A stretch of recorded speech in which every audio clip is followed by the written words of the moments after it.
এত অসহিষ্ণু হলে চলবে না mister Abdullah. This is not Shahbag square, this is the parliament.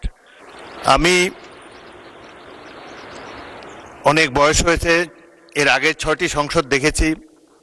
এত সুন্দর পরিবেশ, সহযোগিতামূলক পরিবেশ আগে কোনো সংসদে ছিল না।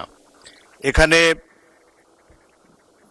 পুরনো সদস্য মোহাম্মদ শাহজাহান এবং গাজী নজরুল ইসলাম আছে, তাদেরকে জিজ্ঞাসা করে দেখেন অতীতের সংসদগুলোর সরকারি দল এবং বিরোধী দলের মধ্যে কি ধরনের পরিবেশ ছিল, কি ধরনের মনোভাব ছিল, কি ধরনের তির্যক অশ্লীল বাক্য বিনিময় হতো। সেই তুলনায় অনেক ভালোভাবে এই সংসদে শুরু হয়েছে।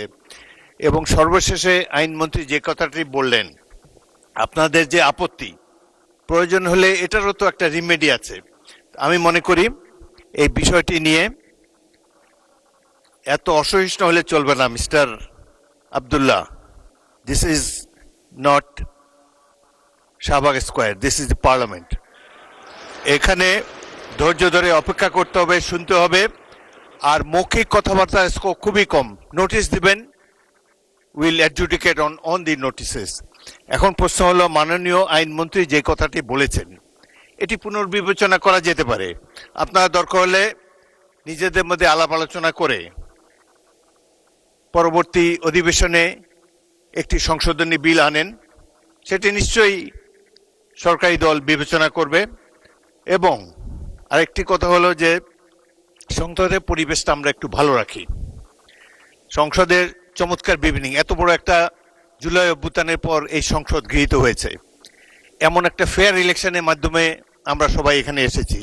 এত বড় বিরোধী দল খুব কমই এসেছে, 77-78 জন, বিরাট ব্যাপার একটা সংসদে। সুতরাং আমরা এই স্পিরিট অফ কোঅপারেশন নিয়ে সামনে এগোতে চাই। আপনাদের আপত্তি অলরেডি বিবেচনা করবেন বলে আইনমন্ত্রী বলেছেন। এ ব্যাপারে প্রয়োজন হলে আবারও বিলে সংশোধনী আনা যাবে। এই সংসদ 5 বছরের জন্য নির্বাচিত হয়েছে।